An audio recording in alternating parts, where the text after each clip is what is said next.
दोस्तों आपका स्वागत है आज के हमारे सेशन में। दोस्तों आप सब कैसे हैं? आशा करता हूं आप सब अच्छे होंगे। और दोस्तों आज के सेशन में हम जानेंगे समास। जी हाँ दोस्तों, कि समास क्या होता है, समास के भेद कितने होते हैं और हम समास को किस तरीके से पहचान सकते हैं कि किस शब्द में कौन सा समास हमारा है। तो चलिए दोस्तों आज हम इसी के साथ दोस्तों आज की इस क्लास को शुरू करते हैं। तो दोस्तों सबसे पहले जान लेते हैं कि आखिर में समास क्या होता है। दोस्तों समास से पहले आपको जानने की जरूरत है संधि। तो दोस्तों मैं संधि के सेशन की लिंक इस वीडियो के डिस्क्रिप्शन में दे दूंगा, वहां से जाकर संधि को अच्छे से देख सकते हैं और पढ़ सकते हैं। दोस्तों संधि की मैंने ट्रिक्स के द्वारा भी संधि को समझाया है और आपको विद डेफिनेशंस भी बताया है, तो दोस्तों आपको उसमें कोई समस्या नहीं होगी। दोस्तों बात करते हैं पहले संधि की। तो दोस्तों संधि जो होता है ये दो या दो से अधिक वर्णों का मेल होता है संधि। और जो आपका दोस्तों समास होता है, ये जो समास होता है ये हमारा दो या दो से अधिक शब्दों का मिलकर एक नया जब शब्द बनता है तो वो हमारा कहलाता है समास। ठीक है दोस्तों।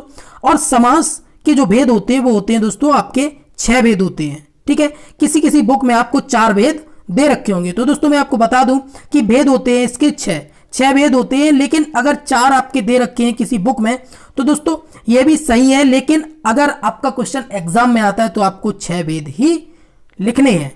अब बात करते हैं कि 6 भेद का आंसर देना है आपको। 4 भेद, पहले 4 भेद ही थे दोस्तों, पहले 4 भेद थे। पहले जो तत्पुरुष भेद था दोस्तों, आपका जो तत्पुरुष समास था, तो दोस्तों तत्पुरुष समास से ही निकल के आया है हमारा कर्मधारय समास। ठीक है दोस्तों, और कर्मधारय समास से ही निकल के आया है हमारा द्विगु समास। ठीक है दोस्तों। तो दोस्तों अब आपको कोई समस्या नहीं होगी। तो हमारे जो समास के जो भेद हैं ये हमारे भेद हैं 6। ओके। और दोस्तों समास को कैसे पहचानेंगे, तो दोस्तों मैंने आगे की वीडियो में इसकी ट्रिक्स भी बताई है और आपको अच्छे से समझाया भी है कि हम किस तरीके से समास को पहचान सकते हैं विद एग्जाम्पल।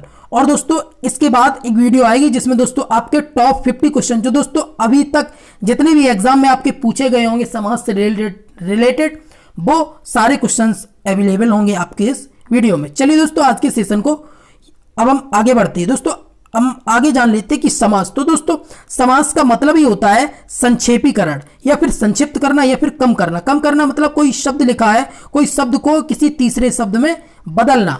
जैसे दोस्तों आपका लिखा है, सपोज दैट आपका जैसे लिखा है कामचोर। तो दोस्तों कामचोर हम किसे कहते हैं? जो हमारा काम से जी चुराने वाला व्यक्ति होता है उसे हम कहते हैं कामचोर। तो दोस्तों ये संक्षेपीकरण, संक्षेप में जिसका आंसर हो, जिसको बताया ना कि 2 या 2 से अधिक शब्दों से मिलकर एक नया शब्द बनता है, उसे हम समास कहते हैं। चलिए दोस्तों समास के भेद तो मैंने आपको बताया कि समास के हमारे जो वर्तमान में भेद है वो है हमारे 6 भेद है। 6 भेद दोस्तों कौन कौन से, इनको भी हम जान लेते हैं।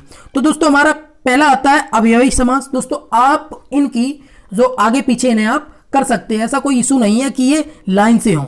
ठीक है, एक क्रमबद्ध तरीके से हो, ऐसा इनका कोई क्रम नहीं है दोस्तों, आप जैसे चाहे वैसे आप इन्हें याद कर सकते हो। तो दोस्तों सबसे पहला हमारा है अव्ययी समास, तत्पुरुष समास, कर्मधारय समास, द्विगु समास, बहुब्रीहि समास, द्वंद्व समास। ठीक है दोस्तों, मैं इसी के बीच में आपको इन सबकी ट्रिक भी बताऊंगा, लेकिन ट्रिक से पहले दोस्तों आप इनको सही तरीके से पहले जान लें डिस्क्रिप्टिव में कि आप किस तरीके से विस्तार पूर्वक जान लें कि हम किस तरीके से समास को पहचान सकते हैं। क्योंकि दोस्तों ट्रिक हर जगह काम नहीं आती और ट्रिक हमेशा याद भी नहीं रहती है, इसलिए हमें सबसे पहले समझना होगा समास को। तो दोस्तों समास को निकालने से पहले, हम समास को जब पहचानते हैं तो उससे पहले दोस्तों हमें उसका समास विग्रह करना होता है। तो दोस्तों समास विग्रह क्या होता है इसको भी जान लेते हैं। समास के अर्थ के अनुकूल विभाजित करना समास विग्रह कहलाता है। मतलब दोस्तों सिंपल सी बात है कि समास का जो विग्रह करेंगे, विग्रह करने पर ऐसा नहीं है कि उसका अर्थ ही बदल जाए, कि अर्थ का अनर्थ हो जाए, ऐसा नहीं है। जैसे दोस्तों आपका कहीं लिखा है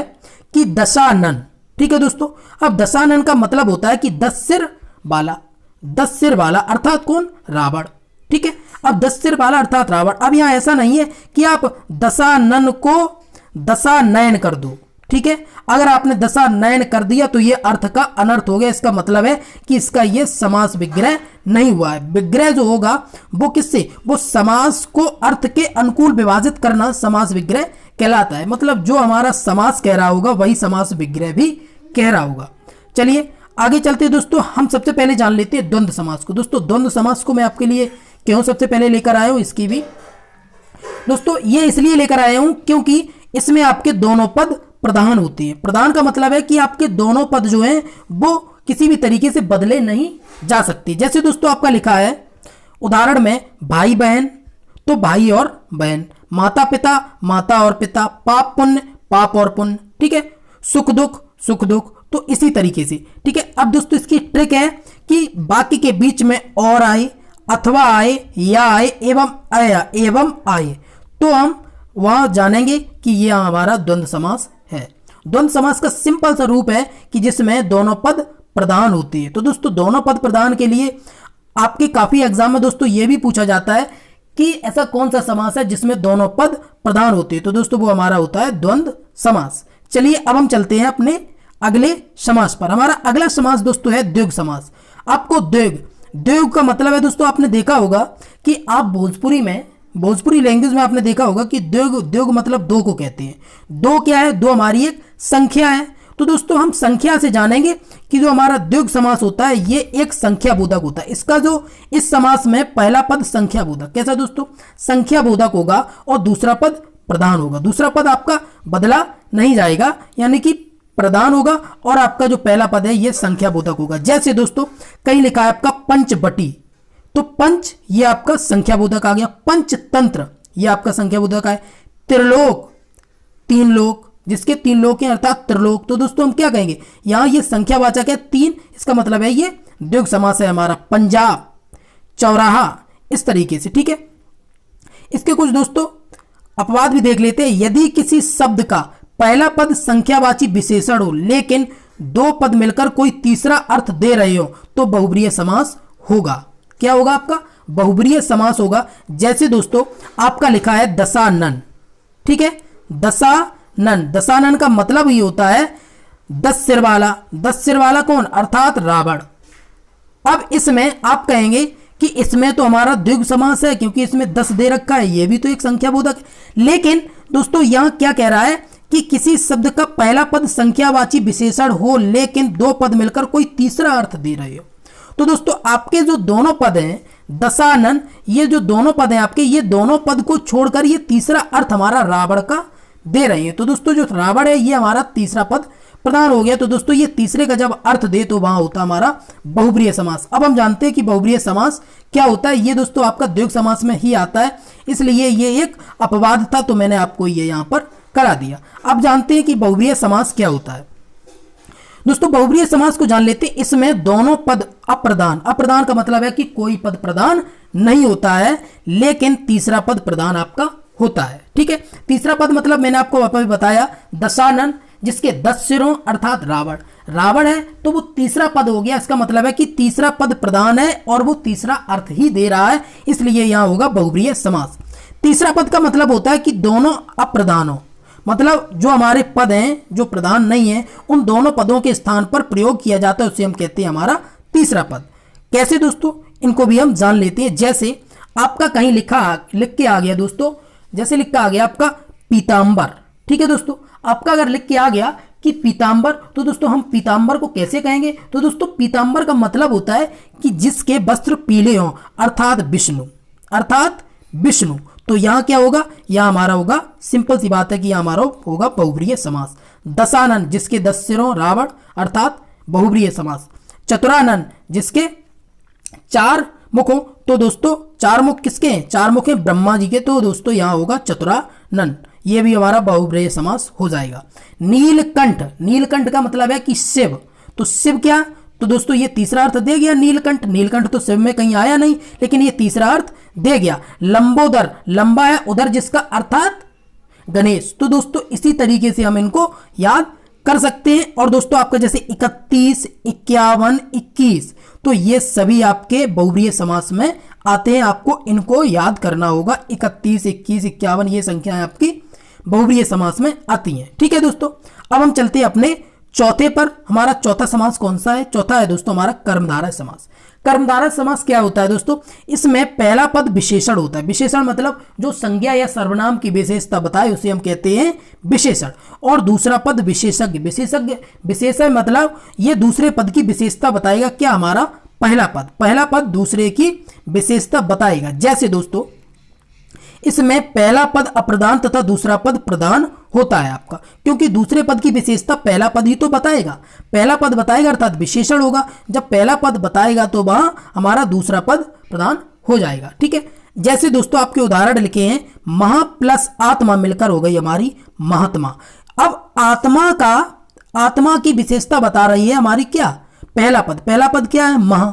महा मतलब महान आत्मा अर्थात महात्मा। ठीक है, जैसे दोस्तों आपका लिखा है कहीं नील गाय। नील गाय का मतलब, नील गाय के मतलब है कि नीली है जो गाय, तो ये गाय की विशेषता बता रही है क्या, हमारी नीली, नीला रंग जो है ये गाय की विशेषता बता रही है कि नीली है जो गाय अर्थात नील गाय। चरण कमल। ठीक है, तो दोस्तों इसी तरीके के आपके जैसे है नरसिंह, नर के सिंह, नर सिंह के समान नर, नरसिंह। तो दोस्तों आप देखिए यहां पर आपका जो सिंह है ये आपका दूसरा पद है, ये प्रधान है, ये तो नहीं बदला। सिंह के समान नर, तो दोस्तों हमारा पहला ये है, ये विशेषता बता रहा है कि सिंह के समान होता है नर। ठीक है, ऐसी दोस्तों आपका महादेव, महान है जो देव, तो उसे हम क्या कहते हैं, महादेव। इसका मतलब है कि जो देवों की विशेषता बता रहे हैं क्या, हमारा महा। ठीक है, और कभी कभी क्या होता है दोस्तों, इसमें इंपॉर्टेंट है कि कभी कभी आपके दोनों पद विशेषण हो, मतलब दोनों पद आपकी विशेषता बता सकते हैं। ठीक है, चलिए दोस्तों अब हम चलते हैं अपने अगले पर। हमारा अगला है अव्ययी भाव समास। अव्ययी भाव समास दोस्तों क्या होता है, जिसमें पहला पद अव्ययी मतलब, अव्ययी का मतलब है दोस्तों आपका उपसर्ग हो और प्रधान, उपसर्ग या विशेषण, विशेषण मतलब विशेषता बता रहा हो, संज्ञा या सर्वनाम की, और प्रधान हो हमारा कौन सा, पहला पद, उसे हम कहते हैं अव्ययी भाव समास। जैसे दोस्तों आपका है यथाशक्ति, तो यथाशक्ति अर्थात ये जो शक्ति है इसमें पहला पद प्रधान है, पहला पद नहीं बदलेगा, तो नहीं बदलेगा तो क्या हो सकता है दोस्तों, यथाशक्ति से हम यथाशीघ्र हो सकता है, यथाकर्म, यथोचित। ठीक है, तो दोस्तों आपके इसमें यथा नहीं बदला है, अर्थात जो यथा है ये हमारी विशेषता बता रहा है किसकी, शक्ति की। ठीक, ऐसे दोस्तों आपका है प्रतिदिन, तो प्रति है ये हमारा उपसर्ग है, अब ये विशेषता बता रहा है कि प्रतिदिन, प्रति प्लस एक हो के प्रत्येक हो गया, मतलब एक एक, प्रति माह, प्रति वर्ष, इसी तरीके से। ठीक है, नियम के अनुसार, नियमानुसार, नियमानुसार, नियम के अनुसार, नियम अनुसार। ठीक है, कभी कभी आए आपका, दिन दिन आए, बार बार आए, धीरे धीरे आए, ऐसे वर्ड अगर आपको देखने के मिले और पूछा जाए कि इसमें कौन सा समास है, तो दोस्तों हमें आंखें बंद करके कह देना है कि यहां अव्ययी भाव समास हमारा है। अगला आता है हमारा दोस्तों तत्पुरुष समास। तत्पुरुष समास का मतलब है कि जिसमें पहला पद गौण अथवा पहला पद जो है वो हमारा सहायक हो और दूसरा पद हमारा कैसा, प्रधान हो, या फिर दोस्तों दोनों पद किसी ना किसी कारक चिन्ह से बंधे हो। कैसे कारक चिन्ह से बंधे हो, वो हमारा होता है तत्पुरुष समास। दोस्तों आपको मैंने इससे पहले कारक की क्लास दी थी दोस्तों, मैंने आपको बताया था कि कारक के जो भेद हैं वो 8 भेद होते हैं। कारक जो है वो कारक के भेद, कारक चिन्ह जो है वो हमारे 8 होते हैं। ठीक है, तो दोस्तों इन्हें हम कारक चिन्ह की सहायता से पहचान सकते हैं हम अपने किसके, तत्पुरुष समास को। ठीक है, इसमें दूसरा पद हमारा प्रधान होता है। कैसे दोस्तों, जैसे आपका कहीं लिखा है गगन चुंबी, तो गगन को चूमने वाला, अर्थात दोस्तों यहां गगन, गगन मतलब यहां पर चूमने की बात कर रहे हैं, किसको, गगन को। ठीक है, कौन कर रहा है, ये इसमें नहीं दे रखा, इसका मतलब है दोस्तों यहां हमारा कर्म प्रधान है। ये कैसा, ये हमारा कर्म तत्पुरुष समास है। ऐसे दोस्तों इसमें काम चोर, काम से जी चुराने वाला, तो जहां से आता है वहां आपका होता है करण, तो दोस्तों काम चोर, काम से जी चुराने वाला, अर्थात काम चोर यहां हो गया हमारा करण तत्पुरुष समास।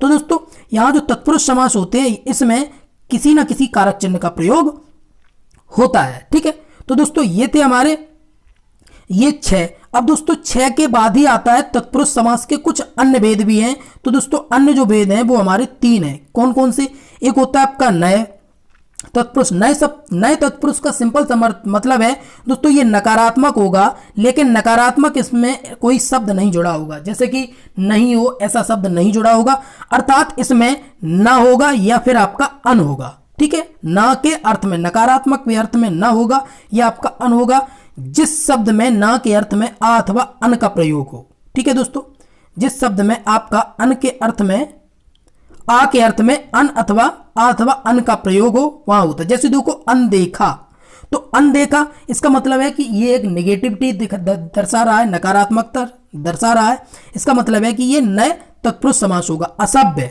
शब्द का असभ्य, अनसुना, अभाव, अशुद्ध, ये आपके सारे क्या कहलाते हैं, ये आपके सारे कहलाते हैं नए तत्पुरुष। अब हमारा दोस्तों अगला इसी में आता है प्रादि तत्पुरुष। प्रादि तत्पुरुष में क्या होता है दोस्तों, प्रादि तत्पुरुष में आपका जो प्र उपसर्ग है ये आपको देखने को मिलेगा। जैसे आपका प्रमाण है, प्रचलित है, प्रमेय है, ठीक है, प्रिय है, ये सारे आपके प्रादि तत्पुरुष में आपको देखने को मिलेंगे। अगला दोस्तों हमारा आता है अल्क तत्पुरुष। अल्क तत्पुरुष में क्या होता है, जहां स्थिरता, स्थिरता मतलब स्थायी चीज दिखाई गई हो। जैसे दोस्तों आपका युधिष्ठिर, आपका मनसिज, ये सभी आपके क्या है, इनमें स्थिरता दिखाई गई है, अर्थात दोस्तों यहां पे आपका अल्क तत्पुरुष होगा। ठीक है दोस्तों, अब हम जानते हैं इनकी कुछ ट्रिक्स के बारे में। ठीक है, तो दोस्तों हम ट्रिक को इस तरीके से देख लेते हैं, बिल्कुल सिंपल तरीके से। दोस्तों जैसे आपका सबसे पहला है अव्ययी भाव समास। ठीक है, अव्ययी, आप इसमें दोस्तों समझने की कोशिश करना बस, अव्ययी भाव। ठीक, अगला आपका आता है दोस्तों तत्पुरुष। तत्पुरुष के ही अंदर आपका आता है दोस्तों कर्मधारय, और कर्मधारय के अंदर ही आपका आता है द्विगु समास। ठीक है दोस्तों, द्विगु समास। और अगला आपका आता है दोस्तों द्वंद्व समास। कौन सा आपका, द्वंद्व समास। ठीक, द्वंद्व समास के बाद आपका आता है दोस्तों बहुब्रीय समास, बहुब्रीय समास। ठीक, अब हम इनको दोस्तों सिंपल से देखिए, इसमें कौन कौन से पद प्रदान होते हैं, यहां ट्रिक से देखते हैं। देखिए दोस्तों, अव्ययी समास में, अव्ययी भाव समास में पहला पद प्रदान होगा, दूसरा पद प्रदान नहीं होगा। ठीक, आपका तत्पुरुष समास आ गया, या कर्मधारय समास, या आपका द्विगु समास। इनमें क्या होगा, इनमें आपका जो दूसरा पद है ये प्रदान न होकर, सॉरी, आपका प्रथम पद जो है ये प्रदान नहीं होगा, इसमें आपका दूसरा पद प्रदान होगा। ओके, द्वंद्व समास, द्वंद्व का मतलब ही है कि दोनों, दोनों का मतलब है कि दोनों जो आपके होंगे पद, ये दोनों आपके प्रदान होंगे। बहुब्रीय समास आपका क्या कहता है, बहुब्रीय समास कहता है कि आपके एक भी पद, आपके दोनों पद प्रदान नहीं होंगे, अर्थात इसमें कोई तीसरा पद होगा जो हमारा प्रदान होगा। तो दोस्तों आपने यहां सिंपल सी तरीके से देखा कि अव्ययी भाव समास में हमारा पहला जो होता है वो हमारा प्रदान होता है, दूसरा प्रदान नहीं होता। तत्पुरुष में, कर्मधारय में, द्विगु में, इन सभी में हमारा पहला नहीं होता लेकिन दूसरा प्रदान होता है। द्वंद्व में दोनों समास प्रदान होते हैं, दोनों पद, और बहुब्रीय में एक भी प्रदान नहीं होता, अर्थात तीसरा पद प्रदान होता है। तो दोस्तों ये थी हमारी आज की ट्रिक। और दोस्तों अगर आपको हमारा सेशन अच्छा लगा हो तो आप अभी हमारे चैनल को सब्सक्राइब और बेल आइकन को प्रेस कर लें, जिससे आपको हमारी कोई भी नई वीडियो आए तो आपको उसकी नोटिफिकेशन मिले सबसे पहले। और दोस्तों अगर आपको हमारी वीडियो पसंद आई हो तो अभी लाइक करें और अभी अपने दोस्तों में शेयर करें। और दोस्तों अगर आपकी कोई क्वेरी हो, कोई सवाल हो तो आप हमें कमेंट बॉक्स में पूछ सकते हैं दोस्तों। चलिए दोस्तों आज के सेशन को यहीं हम समाप्त करते हैं, बहुत जल्दी मिलते हैं नेक्स्ट सेशन में। तब तक के लिए दोस्तों नमस्कार, बाय बाय।